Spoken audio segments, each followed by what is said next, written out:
welcome to this video, the third in the series, brought to you by Optician Concepts. Today we'll be looking at the laws of indices. The laws of indices.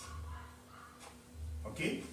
So I'll start by saying that numbers can be expressed as powers. You can have a number expressed like this, A, and something on top like this, B. So this is like A raised to the power of B, where A here is known as the base, and the B here is called the power. The power, you can call it exponents, and you can call it the index. So note these three terms when you are doing an exam. This is the base and this is the power. Example, if I have these numbers like this, 5 is the power 3, 5 is the base, 3 is the power, index or exponent. So you can have 2 is the power 4, 2 is the power 3. These are numbers expressed in index form. No, but these numbers can actually be simplified or evaluated. For instance, this 5 to the power 3 is the same thing as saying 5 times 5 times 5 in 3 places, 3 times. So this is 125. Invariably, 125 is expressed as 5 to the power 3 in index form. Or this one can be expressed as 2 times 2 times 2 times 2. That is 2 times 2, 4, 4 times 2, 8, 8 times 2 is 16. So this is 16. So I can say 16 can be expressed in index form as 3 to the power 4. And this one is 8. Without going further, just 8. So numbers can be expressed as index form, and the index form you have the base and the power. Base, power, base, power. And there are laws governing indices. I'm going to wipe this off so that we can look at the laws governing indices. Okay? And these laws are very useful for your evaluation, simplification, and computation. The first law is like this. Number 1, if I have a raised to the power m times a raised to the power n, the law states that I can take the base and add the power. That's the first law. Note, this equality sign means that I can come from here to here, or I can go from here to here. So if you see it in your exams, you understand, you can either come from left to right, you understand, right to left or left to right, as the case may be. So if you have it, see what is common here. You see that these two terms, this are indices, this are indices. This one, a raised to the power n is indices, and a raised to the power n is indices. They are both indices. But the thing is that if you inspect and see that the bases are the same, you retain the base and add the power, add the exponent, or add the index. See, I'm changing the terms because you need to know these terms. You see them in your exams. Second law says that if I have a raised to the power of m divided by a raised to the power n, I inspect, I see that the bases are the same, and I have operation here. The operation here is division. See operation here, multiplication. Operation here is division. I will just say is equals to retain one of the a and find the difference of the powers, or the index, or the exponents, as the case may be. The third law says that if I have a raised to the power n and open brackets, close brackets, and I still have a power outside. You see, this is simple as saying there's a power inside the bracket and power outside the bracket. They separated it, they caged this power inside here. They caged it, n, and they brought this one is free. So, but the expression becomes, I just write one of the a, just write the a, so only one a there now, the base, and multiply the power. the caged one and the uncaged one. This one is caged, this one is not caged. Multiply it. Third law says that, or fourth law says that if I have a raised to the power of m, you understand, curly brackets, and sorry, repeating it, it's law, third law. A raised to the power of a raised to the power of 1, yes, unity. It is the same thing as a, it does not change. It's the same as saying that, oh, I write a one time, and it's the same thing. Number 5 law says that if a is raised to the power of 0, it turns to 1. But this one has a condition, provided that this base is not equals to 0. Provided that this is not equal to 0. So if, for instance, you have a raised to the power of 0, anytime you see it's equals to 1. Like I said, as I'm developing all these laws, writing it out for you, note that you can come from left to right or right to left. So that means I can write this one like this and reproduce this in case we are solving, because we have to see real time application, life application. Sometimes the application can be like this, and because you need to do it in this form, you just apply row 1, this law 1, and split this one into this. Or if you're in this form, you can condense this to this. Okay, so that's it. This is number 5. Number 6 law says that if I have a fractional indices like this, a over b, this fraction, all of them raised to the power of n, this is the power, exponent, or index. I can distribute it. I have a m upstairs over b m downstairs. So the numerator is having a raised to the power m, and the denominator is having b raised to the power m. For the law 6, law 7, if a is raised to the power of a negative m, negative power, it now translates to 1 over a raised to the power m. Meaning that whenever you see the power as negative, you will just invert it, take the inverse, that is 1 over, then this negative power becomes positive, but it is subdued down under 1 there. And finally, if I have a raised to the power, a fraction is x over y. The denominator of the fraction becomes the root of this one, and the numerator becomes the power. So it goes like this: root, whatever root you want to call it, whatever is here is the root. If this is 2, it's 2 here. If it is 3, it's 3 here. So what y is written here, and I write a, and everything all to the power of x. So these are the laws that you can work with in indices. Just make sure you have it handy with you. Just know how it works, how you can switch from here to here or from here to here, because when you are doing practical calculation, you'll be needing all these principles. You see this one, this division. When the bases are the same, you take one of the base and you do the difference of the power. This one is multiplication. The power is raised to one of the power is caged. I use the word caged because it's in brackets, and the other power is outside. Just multiply the powers as long as you have just a here. So you have a raised to the power 1. Any number raised to the power 1 is the number. So a raised to the power 1 is a, b raised to the power 1 is b, c raised to the power 1 is c. If you like, the number be 1 million, raised to the power 1 is still 1 million.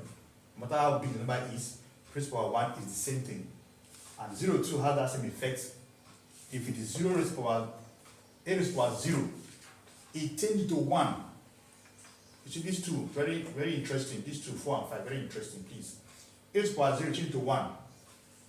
Provided that this a, this base is not equal to 0. And this one is fractional. raised to the power m, you can distribute the fraction, the power, so that m can also be raised to, a can raised to the power m and b raised to the power m. That's how you distribute it. Then you have this a raised to the power minus m. The minus drops this thing down. That is, you have this minus becomes an inverse. Inverse means 1 on top over a raised to the power m. You not see minus again on that. And finally, you have a raised to the power fraction. The denominator of the fraction becomes the roots of the base, and the numerator becomes the power of the base. So these are the laws of indices. We're going to just do application, just small application to that use numbers to relate with this, because this is algebra, this is just letters. So I use numbers to relate with this. Example for each of the laws. If I have number 1, simplify. 2 raised to the power 5 times 2 raised to the power 3. Remember, this is just, this is base, this 2 is base, and 5 is power, exponent or index.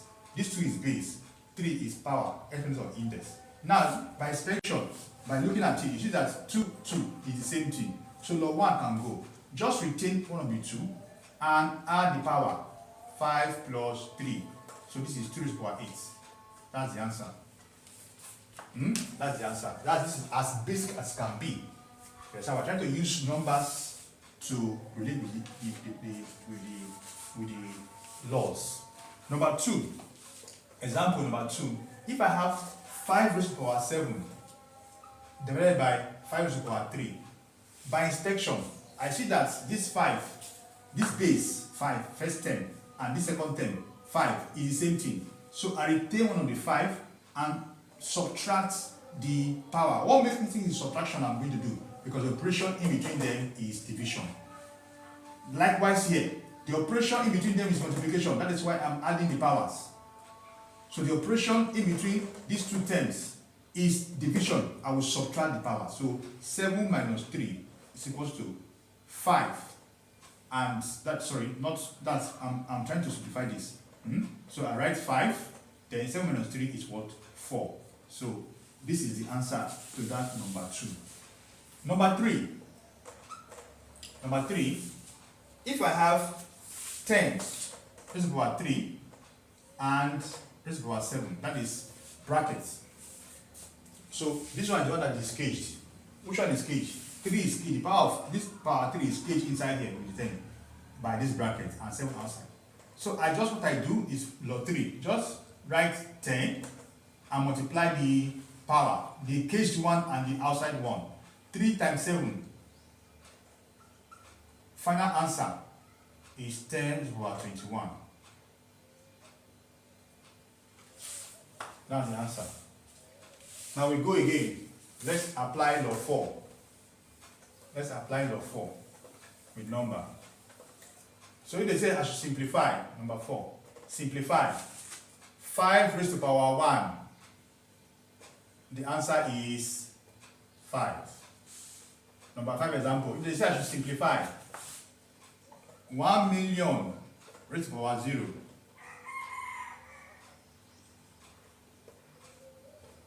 The answer is 1. Provided 1 million is not equal to 0.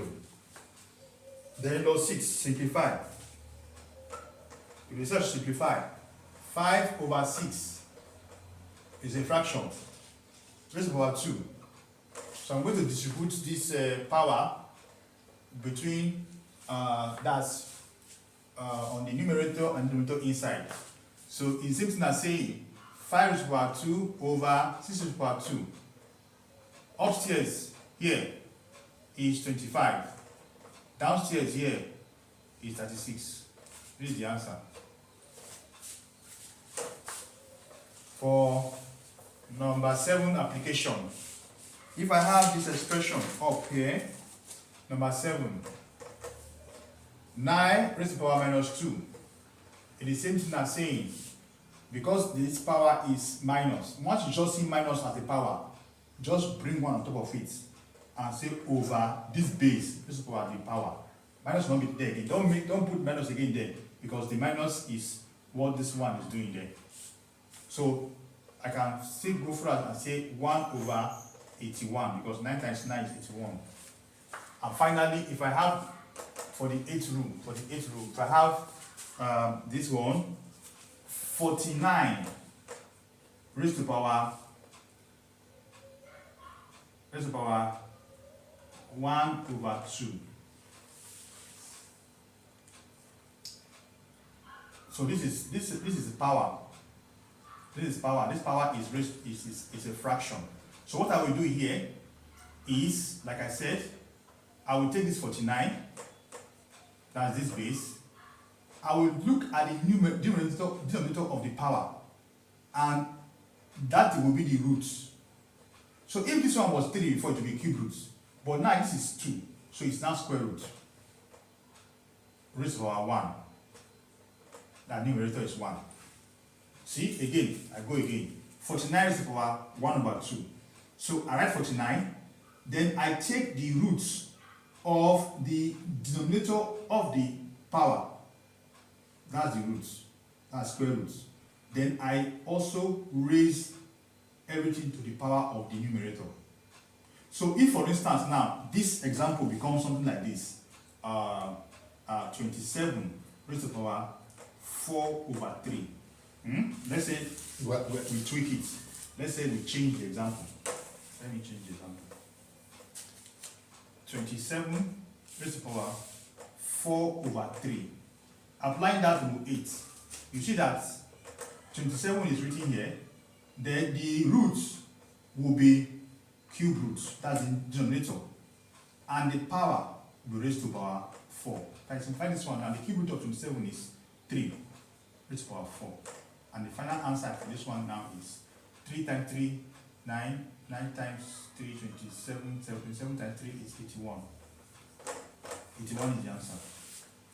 Alright, so these are the just application of each of the laws. So I'm going to just do 1 or 2 simplifications, 1 or 2 examples, how it is applied.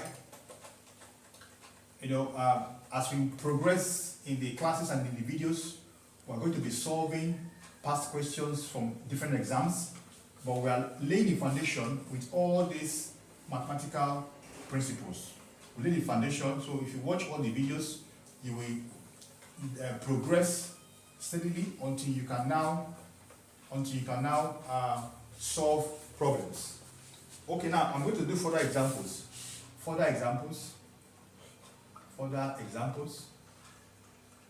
So the first one we're going to look at is simplify. Simplify 3 raised to the power 4 times 3 raised to the power minus 2 over 3 raised to the power 3. Now if you look at all this thing here, all these things here, you have this numerator, I like to call it upstairs, and this denominator I call it downstairs. Now the numerator has 3, base 3, that's 3 here, 3 raised to the power 4 times 3 raised to the power minus 2 all over 3 raised to the power 3. Now I can rewrite this expression like this. This line is the division line, so I can say 3 raised to the power 4 times 3 raised to the power minus 2, then divided by 3 raised to the power 3. I'm writing them in linear form instead of having it in fractional expression. So it's now just linear. Now, the law, there are 2 laws from those laws of indices here. Addition, the operation of the multiplication operation and division operation. They are laws. If the basis for multiplication operation is the same, you add the powers. So see what we're going to do. I have this base, and this base is the same. Just take one of it. Take one of it and apply to the powers. The operation that corresponds to the operation in the base. Apply to the powers. I've taken one of it. So if I have times in between these two, what am I doing to these 2 powers? I'm adding them. So I have 4 plus minus 2. Then this one, and if I have in between these 2, division, what am I doing to the powers in between them? I have minus 3. So this is basically what I'm going to be doing. So answer here is 3 raised to the power 4 plus minus is minus 2 minus 3. So 4 minus 2 is 2. 2 minus 3 is minus 1. So my final answer here is 3 raised to the power minus 1. Mind you, we said that there's the inverted, if you have a power of a minus, you use 1 over so that the minus can disappear and it will go down. So you simply can say 1 over 3 raised to the power 1. See, this minus now disappear because you have used 1 on top of it, on top of this as numerator. Final answer is 1 over 3 for this one. Second one, it says simplify. Simplify. Simplify. 2 raised to the power 3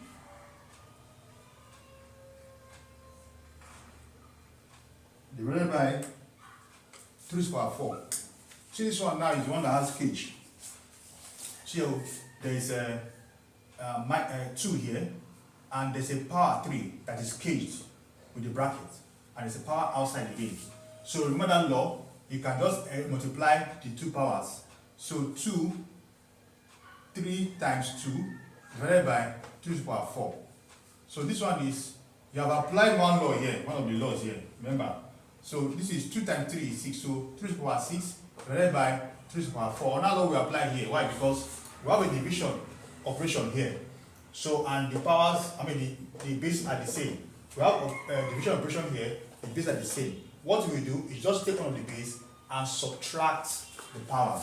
So final answer is 2 to the power 6 minus 4, which is 2 to the power 2, and which is, sorry, these two, and which is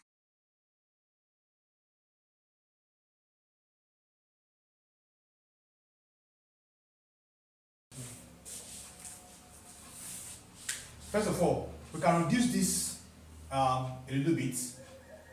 Reduce a little bit. You have it as what is common, because you have 2, you have 3, you have 6, you have 8 here. So you can reduce it. What can go? Let me write it again. 6 times 2x to the power 3 over 8x. Okay, so I can say 2 can go here. 2 here, this 4, then 2 can go here, this 2 can go here, this 3. So I have it as 3, I can 3x to the power minus 4 times x to the power 3 over, there's still 2 here, 2 raised to the power 2x to the power minus 3. See what happened? What we did here was to just reduce these things a little bit. So 2 cancels here, 1. 2 cancels here, this is 4. So 4 cancels, 2 into 4 is 2, and 2 into 6 is 3.